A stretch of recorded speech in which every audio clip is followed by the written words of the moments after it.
다 같이 사도신경으로 신앙 고백하시겠습니다. 나는 전능하신 아버지 하나님 천지의 창조주를 믿습니다. 나는 그의 유일하신 아들 우리 주 예수 그리스도를 믿습니다.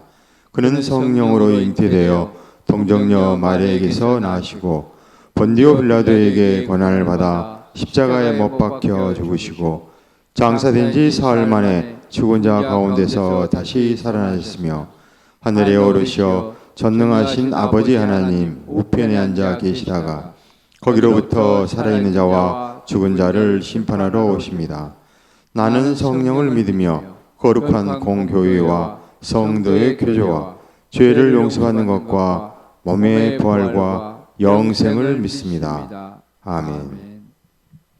찬송가 558장 찬양하시겠습니다. 찬송가 558장입니다.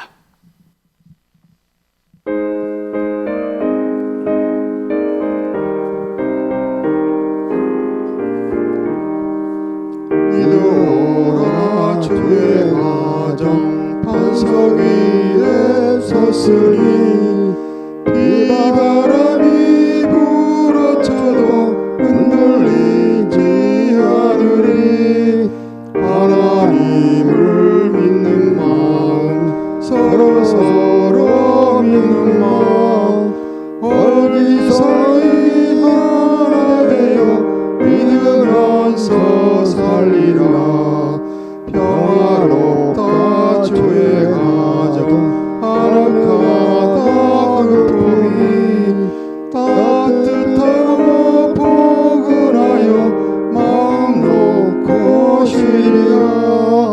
미소하는 얼굴들에 주의 마음 소리여 하늘 평화 풍기면서 서로 살리라. 즐거워라 주의 가정 사랑에 손 쏟는다. 메마른 땅 적시어라 물이 올라 꽃핀다. 너도 나도 어깨 펴고 노래하며 즐기니 이웃들이 형제로다 내 몸처럼 아끼리. 향기롭다 주의 가정 기도하는 이제다. 마음 들여 기도하고 몸을 바쳐 섬기니. 타오르는 몸과 마음 온누리의 향기라. 흐뭇하게 퍼져가는 온누리의 향기라. 아멘. 하나님의 말씀 함께 보겠습니다. 사사기 1장 8절에서 15절까지 말씀입니다. 사사기 1장 8절에서 15절 말씀입니다.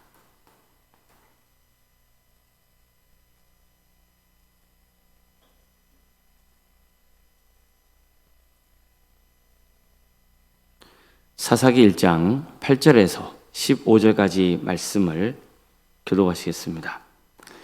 유다 자손이 예루살렘을 쳐서 점령하여 칼날로 치고 그 성을 불살랐으며 그 후에 유다 자손이 내려가서 산지와 남방과 평지에 거주하는 가나안 족속과 싸웠고 유다가 또다시 또 가서 헤브론에 거주하는 가나안 족속을 쳐서 세세와 아이만과 달메를 죽였더라. 헤브론의 본 이름은 기랏 아르바였더라. 거기서 나아가서 드빌의 주민들을 쳤으니 드빌의 본 이름은 기럇 세벨이라. 갈렙이 말하기를 기럇 세벨을 쳐서 그것을 점령하는 자에게는 내 딸 악사를 아내로 주리라 하였더니 갈렙의 아우 그나스의 아들인 운니엘이 그것을 점령하였으므로 갈렙이 그의 딸 악사를 그에게 아내로 주었더라. 악사가 출가할 때에 그에게 청하여 자기 아버지에게 밭을 구하자 하고 나귀에서 내림에 갈렙이 묻되 내가 무엇을 원하느냐 하니 이르되 내게 복을 주소서. 아버지께서 나를 남방으로 보내시니 샘물도 내게 주소서 하매 갈렙이 윗샘과 아랫샘을 그에게 주었더라. 아멘. 오늘도 새벽기를 드리며 하나님의 은혜를 사모하는 모든 성도님들의 삶의 자리마다 또 하나님께서 친히 세우시고 다스리시는 광주 동암교회에 하나님의 은혜와 평강이 늘 충만하기를 주님의 이름으로 축원합니다. 사사기 말씀을 보면 이스라엘 12지파 중에서 가장 먼저 등장하는 지파가 유다 지파입니다. 이스라엘 백성들은 우리 가운데 누가 먼저 올라가서 가나안 족속과 싸우리까? 이렇게 하나님께 여쭙습니다. 이것은 단순히 전쟁의 선봉에 누가 쓸지를 정해달라고 요청한 것이 아니라 앞으로 어느 지파가 이스라엘을 대표하여 앞장설지 묻는 질문이기도 했습니다. 그때 하나님께서 유다 지파를 지목하셨던 겁니다. 자, 이전까지는 모세와 여호수아라고 하는 지도자가 이스라엘 전체를 이끌었습니다. 자, 그러나 이제는 특정 개인이 아니라 유다 지파가 이스라엘의 선두에 서서 공동체를 이끄는 역할을 맡게 되는 겁니다. 이것은 우연히 일어난 일이 아닙니다. 하나님께서는 이미 이스라엘 12지파의 조상인 야곱을 통해서 규가 유다를 떠나지 아니하리라 이렇게 말씀하셨습니다. 즉 유다의 후손에게서 왕이 세워진다는 거예요. 훗날 실제로 유다 지파에서 다윗 왕이 등장하게 되는 거죠. 더 나아가서 만왕의 왕이신 예수 그리스도께서도 유다 지파의 후손으로 오시게 됩니다. 따라서 사사기 1장에서 하나님이 유다 지파를 가장 먼저 부르신 것은 훗날 다윗 왕조와 또 메시아 왕국을 준비하시는 하나님의 섭리를 보여주는 중요한 장면이라고 볼 수 있습니다. 어쨌든 사사기 1장은 하나님께서 선두에 세우신 유다 지파가 아직 남아있는 가나안 족속을 어떻게 몰아내고 정복해 나가는지가 기록되어 있습니다. 그런데 이 과정에서 우리에게 매우 익숙한 인물이 다시 등장합니다. 갈렙입니다. 갈렙은 유다 지파 출신으로서 출애굽 1세대 가운데 여호수아와 함께 가나안 땅을 정탐했던 사람이었습니다. 그와 함께 가나안 땅을 정탐했던 10명의 정탐꾼들은 가나안 땅 정복은 불가능하다는 그런 절망적인 보고를 했습니다. 이에 반면에 갈렙은 여호수아와 함께 우리가 곧 올라가서 그 땅을 취하자 능히 이기리라 이렇게 외쳤던 믿음의 사람이었습니다. 이 사건으로 인해서 그는 백성들과 함께 40년의 광야 생활을 해야 했지만 하나님의 은혜로 가나안 땅에 들어가는 축복을 누리게 됩니다. 그리고 그의 나이 85세가 되었을 때 여호수아에게 헤브론 산지를 달라고 요구하죠. 그곳 지형은 험하고 아주 강력한 힘을 가진 민족, 즉 아낙 자손이 살고 있다 할지라도 하나님이 함께 하신다면 반드시 정복할 수 있다는 믿음으로 그 땅을 요청했던 겁니다. 정말로 그는 헤브론 산지를 차지하고 아낙 자손을 몰아내는데 성공합니다. 뿐만 아니라 갈렙은 한 걸음 나아가서 기랏세벨 성읍을 점령할 자를 찾습니다. 그 성을 점령하는 자에게는 내 딸 악사를 아내로 주겠다 이렇게 약속해요. 이때 나선 사람이 바로 온니엘이었습니다. 온니엘은 갈렙의 아우인 그나스의 아들이었고 따라서 그 역시 유다 지파에 속한 인물입니다. 그는 기랏세발을 쳐서 점령하였고 갈렙의 딸 악사와 결혼하게 됩니다. 자, 이 장면은 지금 우리의 관점에서 보면은 좀 불편하게 느껴질 수도 있습니다. 갈렙이 마치 딸을 수단으로 삼아서 자신의 어떤 목적을 이루는 모습으로 비춰질 수도 있기 때문이에요. 그러나 자세히 내용을 들여다보면 그렇지가 않아요. 오히려 악사가요, 이 결혼에 대해 더 주도적인 역할을 하고 있다는 것을 또 알 수 있어요. 악사는 남편 온니엘에게 아버지에게서 밭이 얻으라고 재촉해요. 뿐만 아니라 나귀에서 내린 후에 아버지에게 저희 부부에게 메마른 땅을 주셨으니까 샘 몇 개라도 달라고 정중하게 요청합니다. 그래서 갈렙이 딸의 요구를 들어주죠. 자, 이 모습을 가만 보세요. 악사는 그저 아버지의 요구대로 결혼하고 단지 현실에 그냥 순응하는 여성이 아니죠. 그녀는 남편 온니엘을 자꾸 부추겨가지고 아버지에게 밭을 구하게 했을 뿐만 아니라 직접 아버지 앞에 가서 뭐라 그럽니까? 샘을 달라고 부탁을 하는 거예요. 이렇게 해서 온니엘과 악사 부부는 삶의 기틀을 마련할 수 있게 되는 겁니다. 이것은 당시로서는 아주 흥미로운 그런 관계라고 볼 수 있거든요. 남자가 주도하는 것이 아니라 누가 주도하는 것처럼 보여요?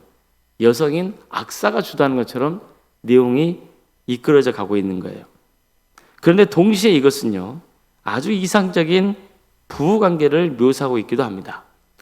그러니까 이 장면은 단순히 가정의 한 이야기라기보다도 믿음의 가정이 어떻게 삶의 자리를 세워가는지를 보여주는 거예요. 온니엘은 믿음으로 전쟁에 나가서 땅을 정복한 사람이었고, 악사는 지혜와 담대함으로 그 삶의 터전을 풍성하게 만들어간 사람이었습니다. 남편은 믿음으로 싸우고 아내는 지혜로 삶을 세워가는 매우 조화로운 가정의 모습을 보여주고 있는 거죠. 자, 보십시오. 이처럼 사사기는요, 처음에는 유다 지파에 초점이 맞춰져 있어요. 근데 이어서 유다 지파에 속한 한 가정의 이야기를 전하고 있죠. 갈렙의 가정이에요. 갈렙은 정말 무모하다 싶을 정도로 신앙의 열정이 대단했던 사람입니다. 그는 85세의 노인이었지만 하나님의 약속을 붙들었고 담대하게 헤브론 산지로 올라가 정복해요. 이뿐만 아닙니다. 그는 자신의 뒤를 이어서 하나님의 뜻을 계속 이어갈 사람을 찾아요. 하나님의 뜻대로 담대하게 가나안 족속을 내쫓을 수 있는 그런 담대한 믿음의 사람을 구한 거예요. 그 사람이 바로 온니엘이었던 거죠. 온니엘은 갈렙처럼 담대하게 나가서 기앗세벨을 쳐서 점령해요. 이렇게 해서 갈렙의 사이가 되고 이제 갈렙의 가문에 속하게 되는 거죠. 이뿐만이 아닙니다. 갈렙의 딸이며 온니엘의 아내가 된 악사도 새 가정을 세워가는데 일조하죠. 그녀는 남편에게 땅을 얻으라고 재촉했고 또 적극적으로 아버지에게 우리에게 메마른 땅을 주셨으니 샘 몇 개라도 달라고 요구해요. 그렇게 해서 가정을 세워갔던 거예요. 그러니까 이것이 믿음의 가문의 모습이에요. 믿음의 가문은요, 하나님을 신실하게 믿는 가문이죠. 뿐만 아니라 믿음의 가문은 담대하게 행동하는 가문이에요. 결국 사사기 1장은 단순히 땅을 정복하는 이야기가 아니라 하나님께서 믿음의 사람을 통해 어떻게 한 시대를 준비해 가시는지를 보여주는 말씀인 겁니다. 하나님은 유다 지파를 세우셨고 그 가운데 갈렙을 사용하셨고 또 그 가정 안에서 온니엘을 준비하셨습니다. 그리고 나중에 보면 온니엘이 이스라엘의 첫 번째 사사로 세워지게 되는 겁니다. 이처럼 하나님께서는 한 사람의 믿음을 그냥 끝내지 않으시고 다음 세대의 사명으로 이어가게 하셨던 겁니다. 이처럼 믿음은 한 세대에서 끝나는 게 아닙니다. 믿음은 한 사건으로 끝나는 게 아니에요. 믿음은 반드시 다음 세대로 흘러가야 합니다. 따라서 우리는 이런 질문을 던져봐야 돼요. 나는 어떤 믿음을 다음 세대에 남기고 있는가? 갈렙처럼 하나님의 약속을 붙들고 끝까지 담대히 나아가는 믿음인가? 온니엘처럼 담대하게 순종하여 싸워 이기는 믿음인가? 악사처럼 가정을 세우고 삶의 자유를 지롭게 만들어가는 믿음인가? 이게 돌아봐야 됩니다. 우리는 각자 주어진 소명의 자리가 있는 거예요. 오늘 본문에서 보면은 갈렙은 갈렙대로 또 온니엘은 온니엘대로 그리고 악사는 악사대로 자신에게 주어진 자리에서 믿음의 삶의 길을 가는 거죠. 그런 믿음의 삶의 길을 감으로써 또 하나님의 축복 안에 거하게 되고 그 믿음이 또 다음의 세대로 전수되게 되는 겁니다. 그 과정에서 하나님은 그 사람을 통해서 역사하시는 거예요. 그래서 하나님은요, 지금도 이런 사람을 찾고 계시는 거예요. 하나님은 완벽한 사람을 찾는 게 아니에요. 그런 사람을 들어쓰시지 않아요. 완벽한 게 좋은 게 아니라니까요. 완벽한 사람이 존재하지도 않지만 하나님은 그런 사람이 아니라 어떤 사람을 통해서 역사하시냐면 믿음의 사람을 통해서 역사하시는 거예요. 믿음의 사람이란 건 다른 게 아니에요. 자기가 무슨 힘을 가지고 지혜를 가지고 사는 것이 아니라 하나님을 의지하는 사람이에요. 하나님을 의지하는 사람이 믿음의 사람이에요. 하나님을 의지하기 때문에 담대할 수 있는 거예요. 하나님을 의지하기 때문에 지혜로울 수 있는 거예요.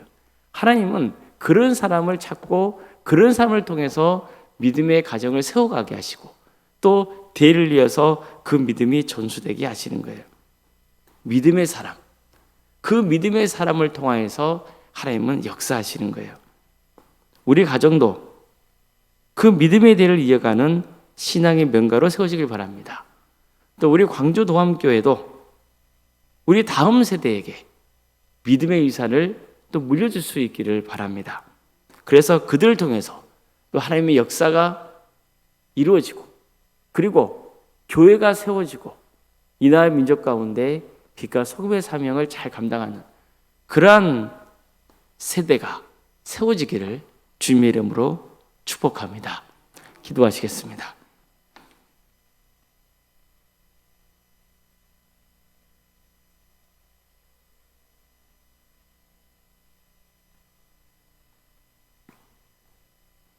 사랑의 하나님, 오늘도 우리에게 복된 하루 허락해 주시고 또 하나님의 은혜 속에 하루의 삶을 살아가게 해주셔서 감사드립니다. 주님, 하루하루의 삶 가운데 우리가 주님을 계속해서 의지하고 끝까지 주님을 바라보며 나아가게 하여 주시옵소서. 우리는 연약하고 부족하기에 더욱더 주님을 의지합니다. 믿음의 사람으로 나아가기를 소망합니다. 주님, 우리와 함께하여 주시옵소서. 우리에게 은혜를 베풀어 주시옵소서. 우리 교회를, 우리 가정을 복되게 하여 주시옵소서. 하나님의 역사로 신앙의 명가를 세워가는 복된 교회가 되게 하여 주시고 예수님의 말씀으로 인절을 양성하는 교회가 되게 하여 주시고 성령님의 능력으로 선한 영향을 끼치는 교회가 되게 하여 주시옵소서. 하나님의 은혜를 사모하고 더욱더 주님을 의지하는 그런 믿음의 가정으로 세워 주시옵소서. 때로는 어렵고 힘든 삶의 여정이라 할지라도 또 하나님을 믿지 않는 그런 가족이 있다 할지라도 절망하지 않게 하여 주시고 낙심하지 않도록 인도하여 주시고 계속해서 기도하며 하나님의 뜻을 구하게 하여 주시옵소서. 그래서 우리 가정이 온전한 믿음의 가정으로 든든히 세워지게 하여 주시고 삶이 치유되고 변화되고 회복되며 하나님의 은혜와 기적이 차고 넘치는 복된 가정, 복된 가문이 되게 하여 주시옵소서.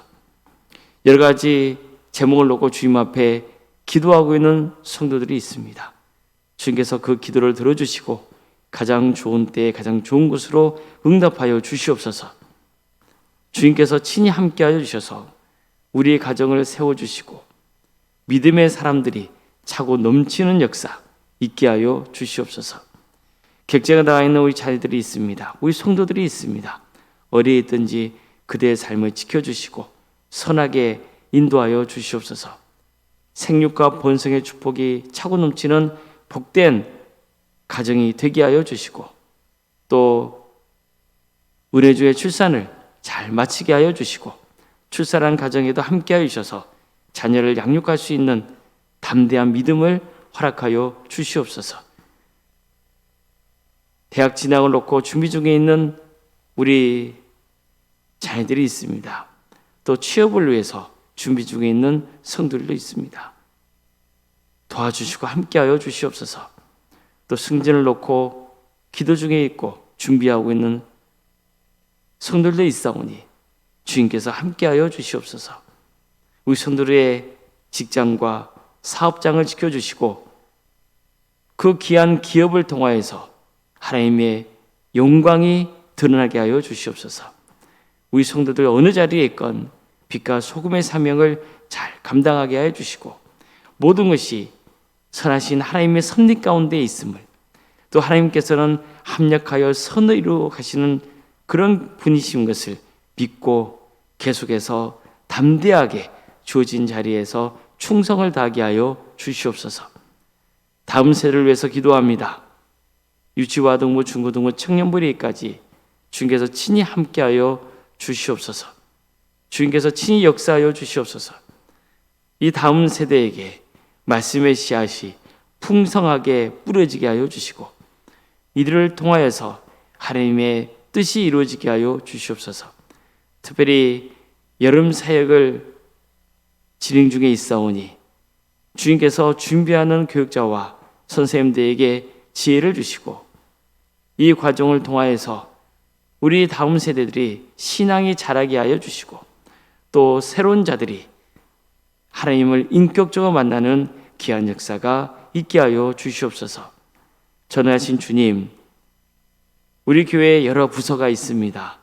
각각의 부서를 섬기는 우리 성도들이 있사오니 그들에게 힘을 주시옵소서.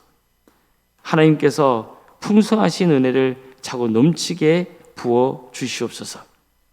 오른상한 사모님을 기억하여 주셔서 성령 충만케 하여 주시고 그 가정에 평안의 축복이 차고 넘치게 하여 주시옵소서.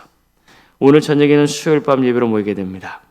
우리 많은 성도들이 모여서 하나님을 예배하게 하여 주시고 하나님의 뜻을 바르게 알고 깨달아서 하나님께 충성하고 바른 믿음으로 구원의 길을 가는 복된 역사가 있게 하여 주시옵소서. 이 나라 민족을 주께서 불쌍히 여겨주시고 하나님의 공의와 정의가 바로 세워지게 하여 주시옵소서. 평화로운 통일이 이루어지게 하여 주셔서 북한 땅의 많은 영혼들이 주님께로 돌아가게 하여 주시고 주의 나라에 위해서 힘쓰고 있는 목회자들과 선교사들이 있사오니 주님께서 그들을 기억하여 주셔서 그들을 통하여 많은 영혼들이 주님께로 인도되는 역사가 있게 하여 주시옵소서. 사랑의 주님, 다시 한번 이 나라 이 민족 가운데 부흥의 역사를 허락하여 주시옵소서. 많은 영혼들이 회개하고 주님께로 돌아오는 귀한 은혜가 있게 하여 주시옵소서. 우리 교회가 많은 영혼들을 구원하는 구원의 방주로서의 사명을 감당케 하여 주시고 이를 위해서 또 좋은 동역자들을 보내주시고 그래서 함께 협력하여서 주의 나라를 위해서 힘쓰게 하여 주시옵소서. 연로한 어르신들도 많습니다.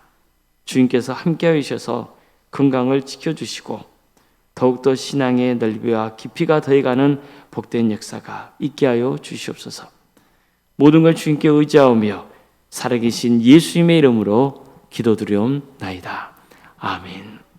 하늘에 계신 우리 아버지, 아버지의 이름을 거룩하게 하시며 아버지의 나라가 오게 하시며 아버지의 뜻이 하늘에서와 같이 땅에서도 이루어지게 하소서. 오늘 우리에게 일용할 양식을 주시고 우리가 우리에게 잘못한 사람을 용서하여 준 것 같이 우리 죄를 용서하여 주시고 우리를 시험에 빠지지 않게 하시고 악에서 구하소서. 나라와 권능과 영광이 영원히 아버지의 것입니다. 아멘.